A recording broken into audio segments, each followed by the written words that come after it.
Bonsoir chers auditeurs et chères auditrices, bienvenue sur la radio Bakambi. Vous êtes en compagnie de monsieur KUCBLB, animateur et producteur et fondateur de la radio Bakambi qui va bientôt lancer de nouveaux produits, mais nous en dirons plus quand cela va se faire. En tout cas, restez à l'écoute, suivez-nous, vous serez non pas surpris, mais heureux de découvrir les nouveaux produits et services que va vous offrir Bakambi. Bakambi, nous avions dit en 2021 que nous avions des projets. Ces projets n'ont pas eu lieu parce que sous des contraintes financières et sous des contraintes souvent indépendantes de notre volonté. Mais en 2022, ces projets vont en partie se mettre en place petit à petit tout au long de l'année. Alors ça sera fait avec surprise, des annonces seront faites, mais en tout cas, restez branchés, chers auditeurs et chères auditrices. Bakambi innove et Bakambi s'implante partout où vous êtes. Comme on l'a dit, vous pouvez nous joindre avec notre application en la téléchargeant, mais surtout, vous allez pouvoir bientôt en télécharger plusieurs parce que nous allons, comme on le dit, dériver en plusieurs modes de communication. Alors, sans plus tarder, nous allons appeler nos débatteurs aujourd'hui,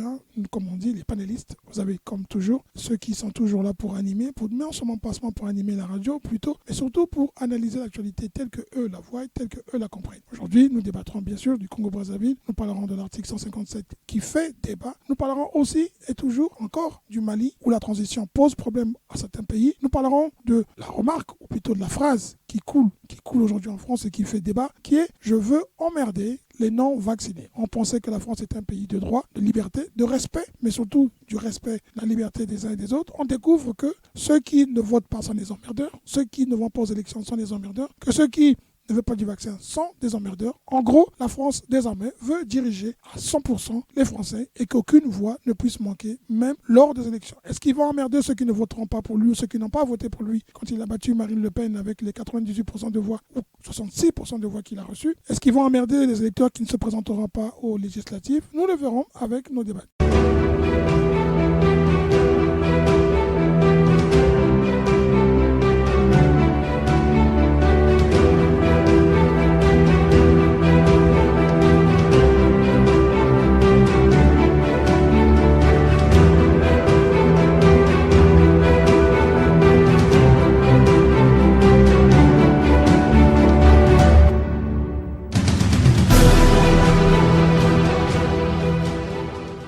Monsieur Macron, nous ne vous emmerdons pas, nous allons débattre et analyser votre phrase qui fait couler de l'eau. Sans plus tarder, nous appelons nos débatteurs. Alors, bonsoir tout le monde, bonsoir monsieur, vous êtes, j'espère que vous avez passé tous une bonne année. Monsieur Mawel, comment allez-vous? Vous qui êtes représentant de l'UPADS et en ce moment vous êtes en séjour, comme on dit, en Afrique.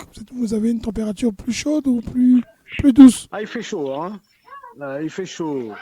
J'ai eu l'occasion de me promener proche du bord de la mer, mais il faisait quand même chaud. D'accord. Alors nous sommes en direct, nous enregistrons.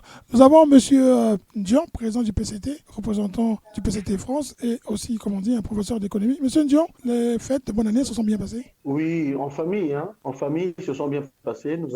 J'ai pu voyager, j'ai quitté la région parisienne pour aller les passer à Strasbourg, à côté de la frontière avec l'Allemagne. Oui. Je suis resté une semaine là-bas, ça s'est bien passé en famille. D'accord. Monsieur Gaïno, politologue, analyste de la vie politique et en même temps un grand animateur de la lecture de l'actualité congolaise. Vous avez passé des bonnes fêtes, j'imagine aussi? Oui, merci. Bonsoir à tout le monde. J'ai passé de très bonnes fêtes, mais compte tenu des conditions sanitaires actuelles, donc on a passé en famille, on n'a pas bougé parce qu'il fallait respecter les consignes les consignes qui ont été données par rapport à la Covid. Et voilà, donc, qu'est-ce que vous voulez? On les a passés en famille. Voilà, merci beaucoup. D'accord. Alors, on va essayer de réduire notre temps, en sachant que M. Mawel, il est de l'autre côté du continent et qu'il a vraiment tout fait pour être là. Je vous remercie beaucoup, M. Mawel, pour votre disponibilité. Moi, je vais commencer par vous poser la question. Nous tous, nous avons vu des images atroces de la torture qu'a subi ces Congolais qui ont été torturés par des militaires sous le viaduc du pont à Brazzaville. Ils ont été arrêtés, mais avant de parler de l'efficacité quand même de la police qui est souvent critiquée, de sa rapidité, est-ce qu'on peut imaginer la douleur de ces gens-là et la peur que la police congolaise dégage, parce que des tortures, on ne sait pas si c'est régulier, et si c'est régulier, comment la police congolaise a pu recruter ce genre de personnes et ne pas pouvoir aujourd'hui faire le ménage en son sein. On commencera par M. Gaïno. Merci bien. Écoutez, on a vu tous ces images qui circulent dans les réseaux sociaux. On est altéré devant une telle cruauté parce que on ne peut pas comprendre qu'on arrête les gens, c'est normal. C'est normal qu'on arrête les gens qui ont commis des fautes. Mais de là, aller les torturer volontairement et avec une telle cruauté, ça fait très mal. Et aujourd'hui, on peut se réjouir de leur arrestation. Cependant, je pense que, étant donné que le crime au Congo-Brazzaville est devenu un élément perpétuel, c'est assez choquant de voir qu'au XXIe siècle, qu'il y a encore des gens qui ont un comportement animaliste et qui se donnent ce droit de torturer des citoyens avec une telle cruauté. Je suis vraiment altéré quand je vois de telles images et j'espère qu'ils seront punis à la hauteur de leurs crimes. Et ça, nous l'espérons. Merci. Monsieur Mawel, vous qui êtes à l'autre côté, est-ce que si on a un problème de connexion, on va apprendre Monsieur Dion. Monsieur Dion, quand vous voyez ces images, vous comprenez la colère des Congolais, cette atrocité qui choque. Oui, justement, nous comprenons. Nous sommes très sensibles à ça en tant que citoyens congolais, même d'outre-mer. Ce sont des images atroces, des images indescriptibles, des images douloureuses et donc qui font très très très mal au cœur. En tant que citoyens, en tant que parents, ça fait très très très mal. Nous le comprenons. Comprenons la réaction de la population et c'est pourquoi je dis cette occasion de pouvoir condamner avec la plus ferme, avec toute autorité, avec conviction. Je condamne vraiment ce comportement de ces criminels, ce comportement de ces soi-disant policiers qui ternissent non seulement l'image de la police congolaise, mais également l'image de tout un pays, parce que ces images que nous avons vues ont circulé sur les réseaux sociaux, donc sur le plan planétaire, tout le monde a vu et tout le monde croit que la police congolaise se comporte comme ça. Donc je condamne avec la plus ferme autorité ce comportement-là de ces policiers-là. Et je félicite toutes mes félicitations, d'une part, à la promptitude, à la rectitude, à l'efficacité, à la rapidité de la police congolaise qui a pu se saisir de ces images et mettre hors d'état de nuire, arrêter ces criminels et les mettre à la disposition de la justice. Je félicite aussi la justice qui a été très très très prompte, notamment monsieur Oko Ngakala, qui a fait du très bon travail, qui a fait aussi un travail de communication qui devait être fait par le gouvernement normalement. Mais il l'a fait, c'est très bien, parce que le problème du gouvernement congolais, c'est le manque de communication. Pour une fois que la police est prompte, opérationnelle, pour une fois que la justice est rapide, c'est saisie du dossier, il fallait que le gouvernement puisse communiquer là-dessus pour montrer aux gens, oui, il y a des faiblesses au niveau de la police, il y a des faiblesses au niveau de la justice, mais ces faiblesses sont en train d'être corrigées, d'une part. D'autre part, il me plaît quand même de dire ceci, M. Kayous.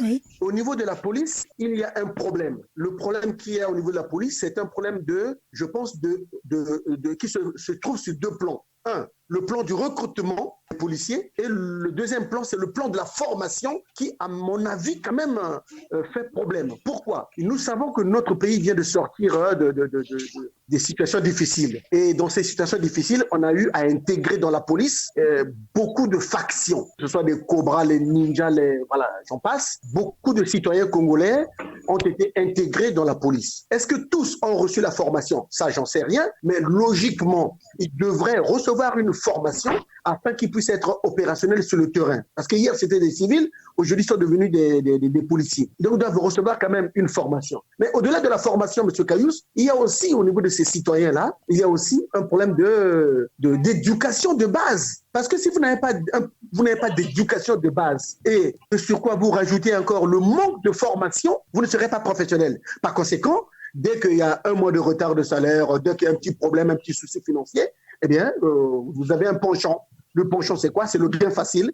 Le gain facile, c'est quoi? C'est entretenir des réseaux comme ça, prendre des gens de gauche à droite, pour aller voler de gauche à droite et vous porter la tenue de... Voilà. Donc, voilà les deux problèmes que je tiens à faire remarquer à nos auditeurs. Je fais remarquer à bonsoir, il nous a rejoint.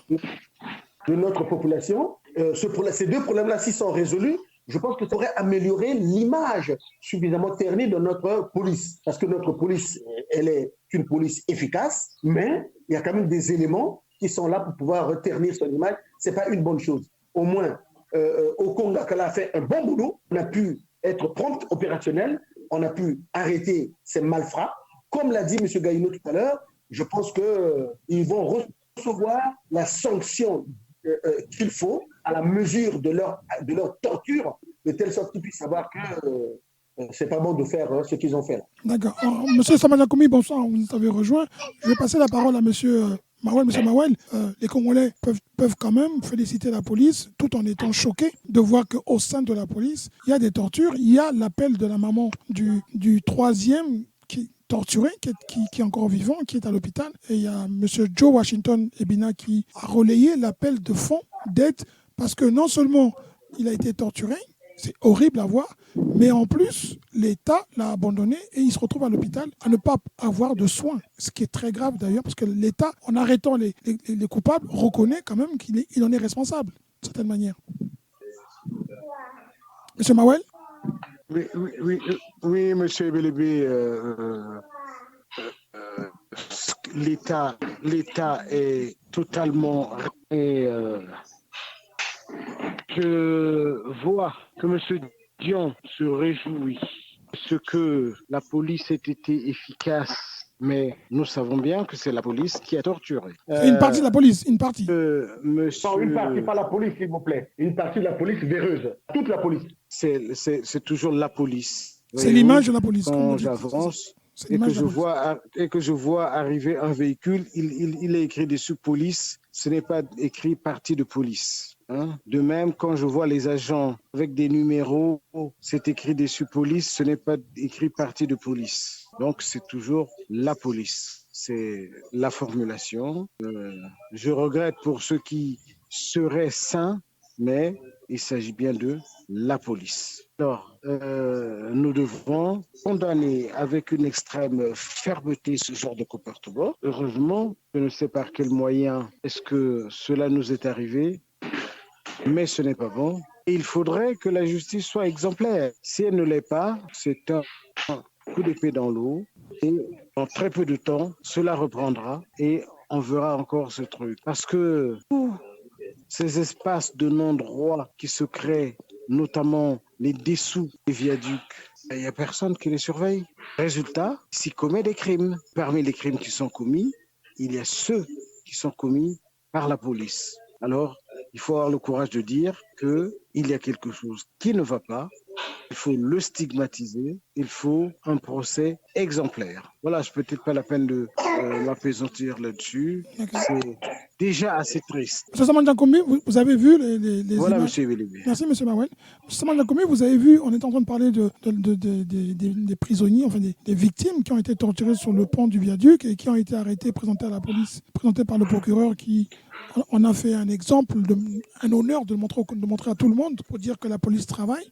Est-ce qu'aujourd'hui, vous avez suivi l'appel de la maman qui dit « vous avez arrêté des criminels, mais ces criminels font partie d'une institution qui est la police. » Et voilà que la police ne prend pas en charge le seul survivant sur les 3 qui avaient été torturés, dans 200 morts. Et celui qui est survivant appelle au secours, il appelle à l'aide financière pour pouvoir être soigné. Est-ce que là, il y a matière à dire ? Il y a une fierté de la police d'un côté, puis malheureusement, on retombe dans les mêmes problèmes. On laisse les gens mourir sans prendre soin d'eux, alors qu'on est fier de dire que voilà, on a réglé le problème. Bon, vous allez d'abord bonsoir, Monsieur Mawel, bonsoir, Monsieur Gabriel, bonsoir tous les panélistes. Vous allez m'excuser du retard.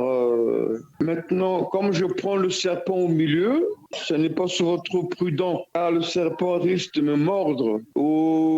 Au-delà dans ce sujet, il y a beaucoup à dire. Il faut condamner, la première des choses, il faut condamner avec la plus grande fermeté ce genre d'attitude barbare dans une république et surtout au XXIe siècle.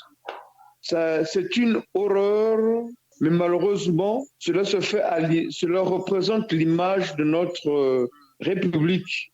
Après 40 ans du pouvoir PCTiste, où on leur dit souvent, nous sommes dans un chaos. ne soyons pas partisans. La République est pour tout le monde. Asseyons-nous et échangeons. Ça, c'est le débat qui doit se faire au niveau national. Maintenant, quand vous dites que l'État abandonne, l'État a arrêté le coupable, tortionnaire. Excusez-moi de ne pas être d'accord avec M. Gabriel Ndian en train de faire des demi-mesures. La République doit savoir qu'elle a le devoir de protéger les faibles. Comment peut-on arriver à abandonner un orphelin ou un malade et un torturé à cause de cette même malgouvernance? Nous recommandons au jour d'aujourd'hui à M. Pauline Makosso, de service d'une certaine famille, qui à un moment recommandait qu'il doit y avoir reprise des droits de l'autorité. Voilà. À ses propres yeux, on torture quelqu'un et après ils vont venir nous chanter encore d'autres choses. Nous disons, nous répétons, il faut d'abord condamner et recommandons que la primature reprenne par rapport à cette famille. Ce n'est pas possible que au plein 21e siècle, on soit encore en train de jouer sur la vie des hommes, sur la vie des citoyens. Et demain, on viendra nous dire non, que c'est la faute aux autres, c'est la faute à tel. Donc voilà, la condamnation est de être ferme, la primature doit reprendre le dossier en main et le message relayé par le monsieur Joe Ebina, représentant de la société civile, doit faire écho à tout Congolais. Voilà mon message. D'accord. Alors, M. Ndian, vous vouliez ajouter quelque chose parce que vous avez été interpellé. Oui, parce que j'ai été titillé tout à fait. J'ai été interpellé par M. Somba Diakoumbi. Il me plaît quand même de lui faire remarquer que de la même manière que tout Congolais sensible a été à le niveau élevé de torture que nous avons vu dans les images, que tout Congolais a condamné avec la plus ferme autorité, la plus ferme conviction, la plus grande fermeté ces actes barbares. De la même manière, il faut savoir rendre à César ce qui est à César, c'est-à-dire reconnaître l'efficacité, l'opérationnalité de la police et de la justice. Mais au-delà de ça, je ne suis pas d'accord avec M. Somba Diakoumbi quand il dit qu'il crée une équivalence entre PCT et la police. Non. Ne tendons pas la main à Monsieur Aziz Dominique de Marseille, qui nous a fait une observation selon laquelle tous les sujets de société qui sont débattus sur Radio Bakambi sont ramenés à deux notions, PCT et le président Denis Sassou Nguesso. Non, ça c'est faire des analyses assez légères. Nous avons condamné ce qui s'est passé au Congo. Nous avons vu les images de torture. Nous disons que ça ternit l'image de la police. Il appartient à la police de faire le ménage, de faire le nettoyage. Je l'ai dit moi-même en tant que président du PCT, il y a deux problèmes au niveau de la police, au risque de me répéter. Il faut améliorer les conditions de recrutement des policiers et d'autre part, améliorer la formation qu'ils reçoivent de telle sorte que nous puissions avoir une police républicaine, une police professionnelle, s'il vous plaît. Ces gens-là, ils sont recrutés par les manières dont nous connaissons. Il y a quelques policiers véreux, malheureusement, qui sont là, dont nous condamnons. Je pense que la justice, à la fin, nous allons suivre ce dossier. Je pense qu'à la fin, ces gens-là doivent être purs et simples, selon moi. C'est pas la justice, mais moi, en tant que citoyen, je pense que ces policiers-là n'ont pas leur place au sein de la police. Ils doivent être purs et simplement radiés de la police. Pur et simplement, c'est tout. Qu'ils aillent chercher le boulot ailleurs, les institutions, c'est pas ce qui manque au Congo, hein. Qu'ils aillent chercher du boulot ailleurs, mais pas dans la police, parce que là, pour 2, 3, 5 personnes, policiers véreux, eh bien, ils ternissent l'image d'une république, l'image de toute une institution. Donc, on ne doit pas faire une équivalence. Il n'y a pas le PCT là-dedans. C'est une institution qui ne fonctionne pas bien. Il faut juste améliorer, c'est tout. Monsieur Gabriel, permettez-moi de... Monsieur Ndian. Oui. Monsieur Ndian, oui. Veuillez m'en excuser. Je crois que je n'ai pas fait de parallèle. Je recommande. Non. J'ai dit 40 ans de gouvernement ou de gouvernance PCTiste. Mais qu'est-ce que ça vient faire là-dedans dans la police, dans les actes de torture? Attendez. Qui est aujourd'hui aux commandes? Vous faites des raccourcis, M. Somba Diakoumbi, avec tout le respect que je vous dois. C'est un raccourci, ça. Non, que cela ne tienne. Je me répète. Analyser les actes de torture, c'est tout. Ne faites pas Mais les actes de torture se font sous quelle gouvernance? Ce que veut dire, M. Zamana Koumbi, ce que veut dire, je M. Zamana vous le Koumbi. conseille facile. Je veux finir. Je veux finir par poser une question. Oui. Rappelez-vous, quand le sieur Kolidé Bakosso avait été nommé Premier ministre, c'est sous quel panel avait-il dédié le mandat de cette primature? Pourquoi vous dites pas, pourquoi vous ne dites pas monsieur Samana Kombi? Pourquoi vous dites pas monsieur Kolidé Bakosso, vous dites sieur? Le sieur, je m'en réserve le devoir de ne pas m'expliquer au jour d'aujourd'hui, mais sous d'autres temps. Parce qu'il y a manque de considération, le citoyen congolais n'est pas respecté. La torture et la barbarie font bon ménage avec le mensonge qui est prôné, ou qui sont prônés par les cadres émanant du PCT. Je me pose la question, est-ce que dans une société digne et civilisée, le mensonge, la barbarie et la violence ont-ils le droit de citer? Monsieur je me repose et je me répète encore, vous faites fausse route. Pardon, monsieur Dion. Monsieur Samana Koumbi qui parlait, monsieur. Bon, je retire, mais entre-temps, laissez-le finir un peu. Je dépose mes propos sur la table et je le réaffirme avec fermeté que la société aujourd'hui, la société chaotique dans laquelle vit le Congo, est sous la responsabilité du PCT. D'accord. Le PCT aujourd'hui, on le dit simpliste. Les policiers qui ont fait des tortures, c'est pas des membres du PCT. C'est des citoyens congolais qu'il faut condamner. D'accord, vous poussez M. Gaïno à intervenir parce que ça ne se passe pas seulement entre vous deux. Monsieur Ndian, est-ce que vous pouvez laisser M. Gaïno intervenir puis on va vers après? Oui, je voudrais tout simplement faire comprendre aussi à M. Samba Diakoumi que les bavures, il y en a partout dans toutes les polices du monde. Même en France, même aux États-Unis. S'il te plaît, laisse-moi parler. Dans toutes les polices du monde, les gens ont compris. Alors, que ces agents soient arrêtés, punis, c'est tout ce que nous souhaitons. Parce que dans un pays, on ne peut pas laisser la police ou les agents de police avoir ce comportement-là. Il faut que nous soyons clairs. Il ne faut pas laisser ce comportement-là se perpétuer. Et comme a dit M. Ndion, il y a un problème au niveau de la police et même de notre armée. La formation des cadres, l'apprentissage de la déontologie et en même temps le contrôle des éléments qui sont pris et qui doivent veiller sur la sûreté de la population. Donc il y a ce mal-là que l'on peut dénoncer parce qu'on l'a déjà vécu quelque part, mais de là, dire que même si quel que soit l'État, nous aurons toujours à rencontrer ce genre de comportement, mais tout simplement, il faut souhaiter que ce genre de comportement soit sanctionné selon la loi.